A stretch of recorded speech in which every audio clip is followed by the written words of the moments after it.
आज बात करेंगे हम टाटा पावर की और सुज़लॉन की। 25 अगस्त को मैंने सुज़लॉन की एक वीडियो बनाई थी जिसमें मैंने कंपनी की ऑर्डर बुक की बात करी थी।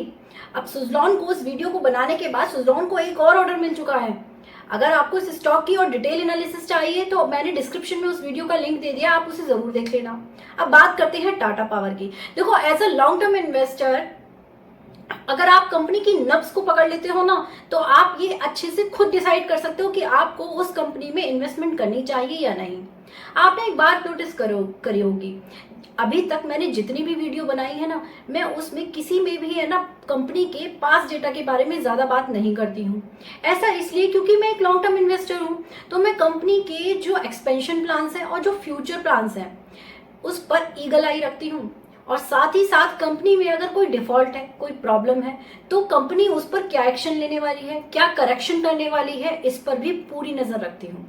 अब देखो, यहाँ पर सबसे पहले मैं आप लोगों को एक चीज क्लियर करना चाहती हूँ। अगर आप लोग मेरे चैनल पर आए हो ना, तो आप मुझसे ये उम्मीद बिल्कुल मत करना कि मैं किसी कंपनी का टारगेट बताऊंगी या फिर मैं किसी कंपनी का चार्ट खोलकर बैठ जाऊंगी और आपको बताऊंगी भाई इतना हाई और इतना लो बनाया है इसने, या फिर किसी कंपनी का पी रेशो बताऊंगी या डिविडेंड बताऊंगी और आपको कंपनी के रेवेन्यू और नेट प्रॉफिट के बारे में बताऊंगी। क्योंकि ये सब चीजें तो आप खुद देख सकते हो ना। जहां जरूरत लगेगी बिल्कुल बताऊंगी, आइडेंटिफाई भी करूंगी उस चीज को। लेकिन आप मुझसे ये उम्मीद मत करना कि मैं किसी कंपनी का डेटा खोल के बैठ जाऊंगी आपके सामने और एक्सप्लेन करूंगी। मेरा काम है आपको एक अच्छी अपॉर्चुनिटी के बारे में बताना।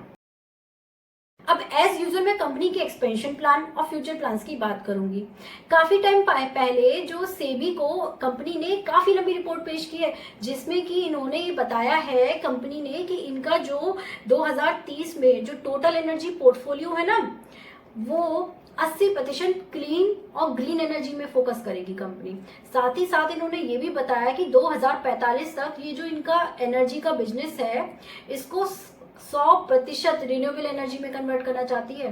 तो आपको यहाँ समझकर चलना पड़ेगा कि गवर्नमेंट भी इस चीज को फेवर कर रही है, गवर्नमेंट की पॉलिसीज भी जो है ऐसी कंपनीज के फेवर में है। और दूसरी बात फोकस करने की ये है कि जब मैं इसकी डिटेल एनालिसिस कर रही थी ना, तो मुझे ये भी पता चला कि कंपनी इस बात का भी ध्यान रख रही है कि इनका जो बिजनेस है ना एनर्जी का, वो लो कार्बन रहे। तो यहाँ कंपनी की इंपॉर्टेंस कितनी बढ़ रही है ये आपको समझकर चलना पड़ेगा। और साथ ही साथ में कंपनी के बारे में इन्होंने एक चीज और बताई थी कि कंपनी ईवी चार्जिंग स्टेशन बनाने पर ज्यादा फोकस करेगी अब, जिससे ज्यादा रेवेन्यू जनरेट हो। और जब ज्यादा रेवेन्यू जनरेट होगा तो हमारा प्रॉफिट भी कंपनी का इंक्रीज होगा, जबकि दूसरी तरफ इन्वेस्टर को भी इसका कहीं ना कहीं फायदा मिलने वाला है। अब इन्होंने ये भी बताया कि ये सोलर ईपीएस जो प्रोजेक्ट है उन पर भी फोकस करेगी, उस पर भी लगातार काम कर रही है। यहाँ ईपीएस का मतलब है इंजीनियरिंग, प्रोक्यूरमेंट और कंस्ट्रक्शन। अब यहाँ पर ये बता दूं आपको कि ये जो ईपीसी जो है सोलर का जो प्लान है, कंपनी दूसरी कंपनी के लिए बिल्ड करके देगी। ये इसकी वैल्यू कितनी बढ़ने वाली है, मतलब सोलर प्लांट को बनाकर देगी, तो ये बहुत बड़ी बात है कंपनी के लिए। दूसरी बात, ये तो पक्का है कि कंपनी आने वाले वक्त में काफी अच्छा रेवेन्यू जनरेट करने वाली है और इनका प्रॉफिट इंक्रीज होने वाला है। तो हमें ये समझकर चलना पड़ेगा। अभी रिसेंटली 21 अगस्त को टाटा पावर ने एक और रिपोर्ट सेबी को प्रेजेंट की है, जिसमें Tata power renewable energy limited ने एक टाटा मोटर्स के साथ पीपीए साइन किया है, जो कि 9 मेगावाट का है ऑन कैंपस सोलर प्लांट के लिए। मतलब टाटा मोटर्स का एक प्लांट है जो कि उत्तराखंड में है, पंतनगर में, उसके लिए ये पीपीए साइन हुआ है। अब आपको यहाँ ये देखना है कि इस रिपोर्ट में कंपनी ने दो चीजों पे बड़ा फोकस किया है। सबसे पहली चीज तो ये थी कि ये जो प्लांट है ये स्टेट में सिंगल लोकेशन होगी, जो कि अब तक की सबसे बड़ी कैंपस कैपेसिटी होगी। ये बहुत बड़ी बात है कंपनी के लिए। और दूसरी बात, इन्होंने ये भी कहा कि इंस्टॉलेशन स्टेट में जो एस्टिमेशन लगाया गया है वो 25 टन कार्बन के रिडक्शन का है। अब देखो, 3 बजे रिपोर्ट आई थी, 3:15 बजे तक आते आते इस स्टॉक ने जम कर दिया और लोगों ने इसको देखकर अपना व्यू बना लिया होगा कि ये स्टॉक तो भाग रहा है, अब इसे पकड़ लो।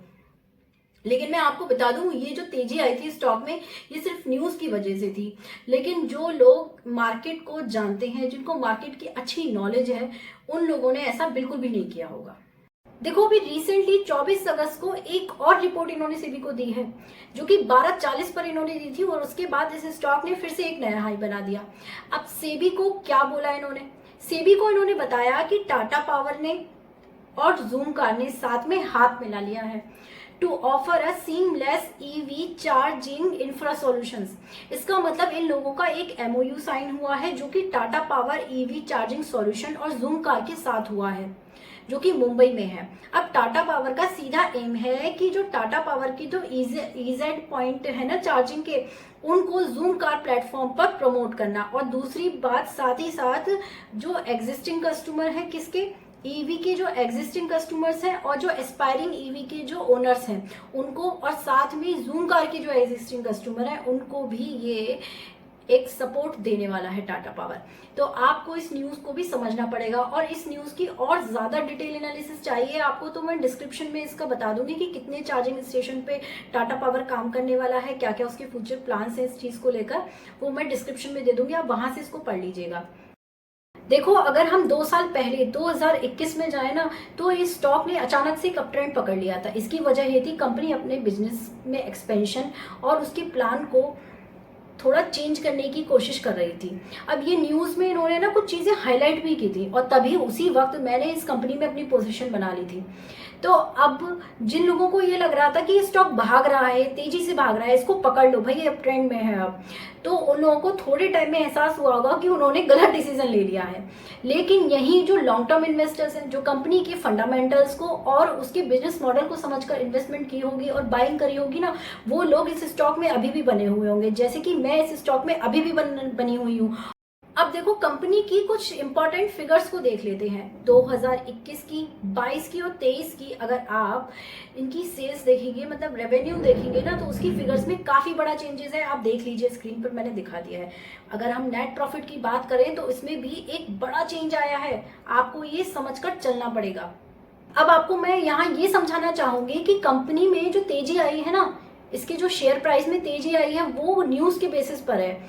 अभी जो ये पीपीए और एमओयू साइन हुए हैं, ये प्लान है, एग्जीक्यूट नहीं हुए हैं। तो यहाँ से अगर मार्केट थोड़ी नीचे जाती है और मार्केट करेक्ट होती है ना, तो ये स्टॉक थोड़ा नीचे ज़रूर आएगा। तब मैं इस स्टॉक को और एक्यूमुलेट करूँगी, जबकि 2 हफ्ते पहले ही मैंने इस स्टॉक में अपनी होल्डिंग को बढ़ाया था। तो अभी भी मैं इस स्टॉक में एक अच्छी अपॉर्चुनिटी की तलाश में हूँ। अच्छी अपॉर्चुनिटी से मेरा मतलब है एक सही प्राइस का वेट कर रही हूँ। और देखो, मेरा काम था आपको कंपनी के फ्यूचर दिखाना, मेरा काम ये था। अब पिछले 11 साल से मैं इस स्टॉक मार्केट में इन्वेस्टमेंट कर रही हूँ, इसी के बेसिस पर मैंने ये एजुकेशनल वीडियो बनाई है। तो आप इसको किसी भी तरीके की टारगेट वाली वीडियो या फिर इन्वेस्टमेंट एडवाइस मत समझना। अपनी बुद्धि का यूज़ जरूर करना, अपनी एनालिसिस जरूर करना इन्वेस्टमेंट करने से पहले। तो आप जल्दी ही मिलती हूँ एक नए स्टॉक के साथ, एक नई वीडियो के साथ। Bye bye, take care.